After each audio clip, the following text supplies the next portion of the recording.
Subscribe करा योगिताच किचनला आणि पारंपरिक व नवनवीन व्हिडिओच्या नोटिफिकेशनसाठी बेल आयकॉन प्रेस करायला विसरू नका। नमस्कार, मी योगिता बिले। योगिताच किचनमध्ये आपल्या सर्वांचं मनापासून स्वागत आहे।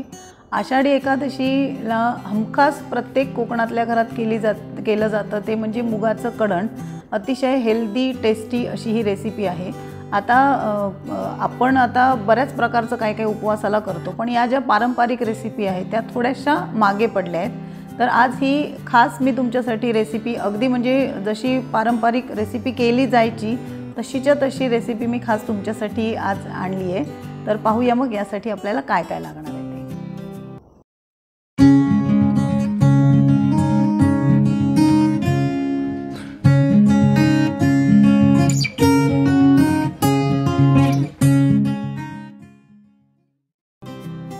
मुगाचं कढण बनवण्यासाठी आपल्याला 1 वाटी मूग घेतलेत।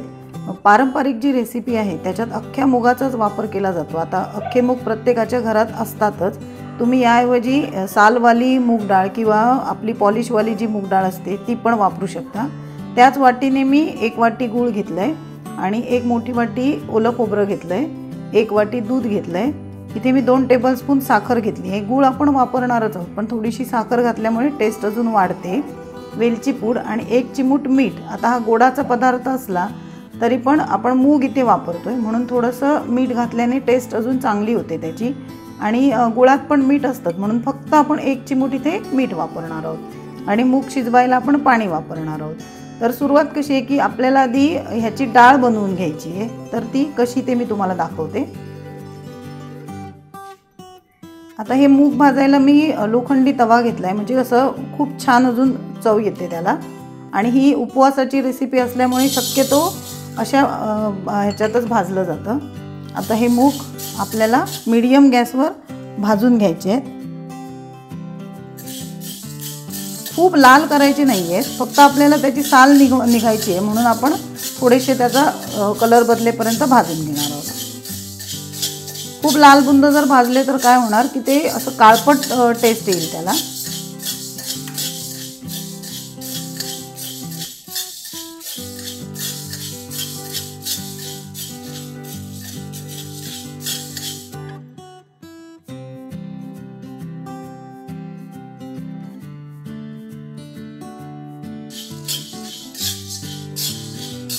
आता हा तवा एकदम चांगला तापलाय म्हणून मी गॅस स्लो करते। तुम्हाला दिसतच असेल मूग आपले हिरवेगार होते, त्यांचा कलर थोडासा बदललाय आणि असा खमंग एकदम वास सुटलाय त्याचा। आता हे मूग होत आले आहेत।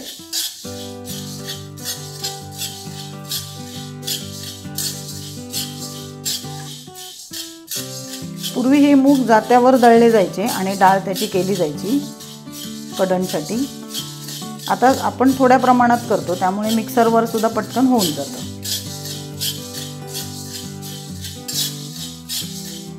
ही डाळ तुम्ही अगोदर पण बनवून ठेवू शकता, 1-2 दिवस अगोदर करून ठेवू शकता आणि कधी मग तुम्हाला कढण बनवता येतं।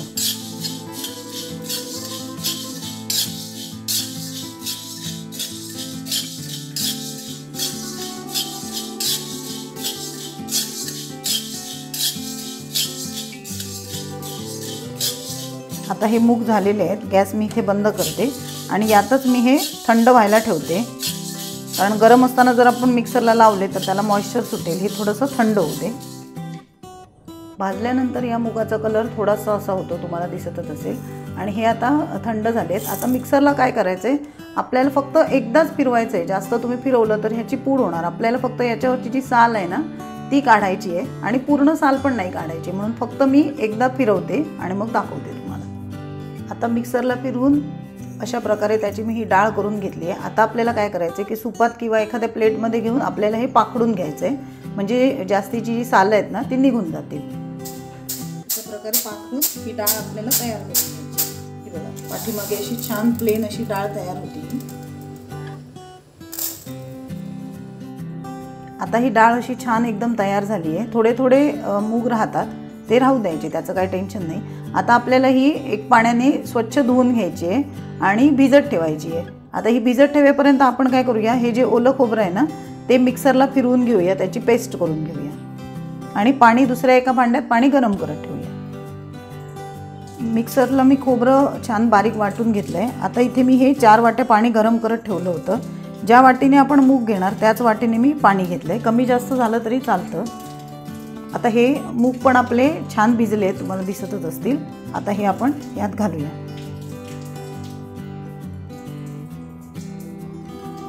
आणि हे आपल्याला मूग आता शिजवून घ्यायचे आहेत। गॅस मी फुल केला इथे। मूग शिजायला काही जास्त वेळ लागत नाही।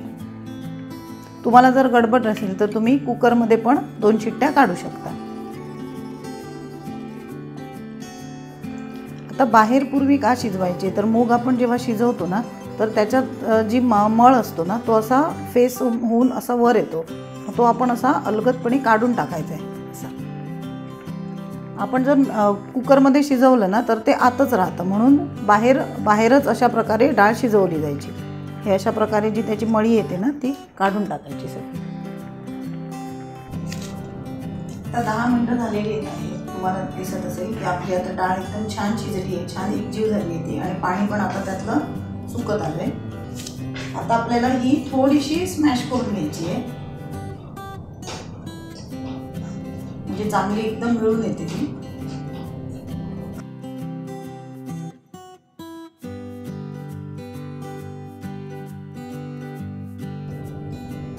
अशा प्रकारे ही करून घेते मी। आता यात आपल्याला घालायचं आहे गूळ।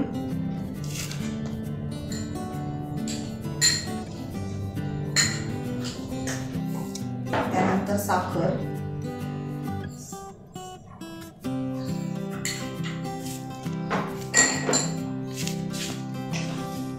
याला एक उकळी आणूया आणि नंतर मग आपण रस घालूया।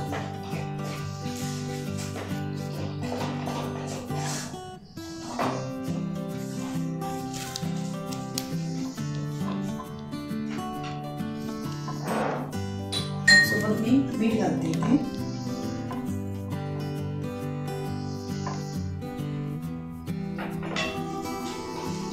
गॅस मीडियम करते।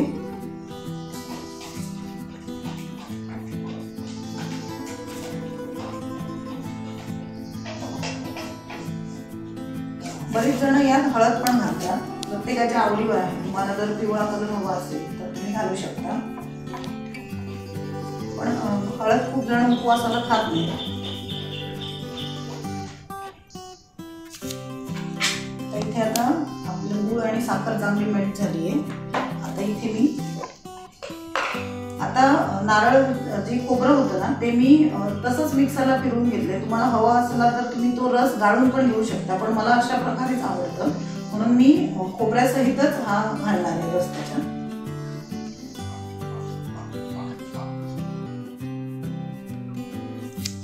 यात घालते वेलची पूड। आता तुम्हाला इथे अजून हवं असेल तर तुम्ही याच्यात अजून नारळाचा रस पण वाढवू शकता किंवा थोडंसं पाणी घालून अजून पातळ देखील करू शकता। आता हे मंद गॅसवर 5 मिनिटं मी सगळं एकजीव करून घेते। आता मंद गॅसवर 5 मिनिटं मी छान याला उकळून घेतलंय, तुम्हाला दिसतच असतील बबल्स किती छान आलेत। आता मी इथे गॅस बंद करते। दूध जे आहे ते आपल्याला हे थोडंसं कोमट झाल्यानंतर घालायचं, कारण आपण यात मीठ घातले। जर आत्ता आपण दूध घातलं तर दूध फाटू शकतं, त्याच्यामुळे दूध आपण एवढ्यात घालणार नाही आहोत। गॅस बंद करून मी हे थंड करून घेते आणि नंतर मग आपण पाहू। आता हे छान अगदी थंड झालंय। आता यात थंड झाल्यानंतर आपण दूध घालून मिक्स करायचं आहे।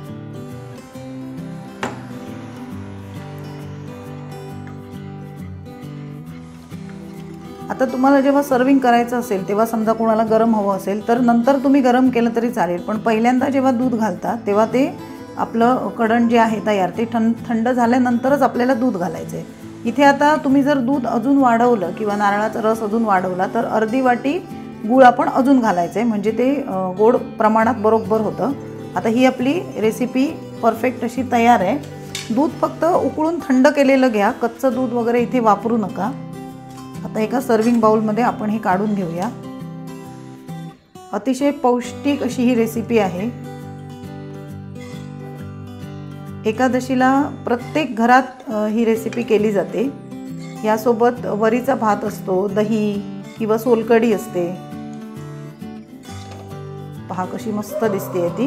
पातळ जे आहे ते आपल्या आवडीप्रमाणे तुम्ही कमी जास्त करू शकता। नारळाचा रस किंवा दूध काही पण तुम्ही वापरू शकता इथे।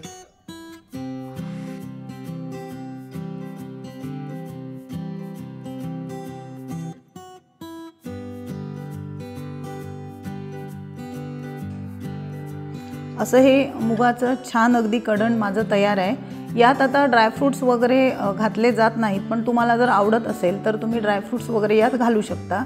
आणि ही रेसिपी एकदा तरी तुम्ही नक्की ट्राय करा, खूप छान लागते। माझ्यासाठी याचं महत्त्व म्हणजे माझ्या मुलाचंच नाव पांडुरंग असल्यामुळे आषाढी एकादशी आमच्याकडे खूप खास असते।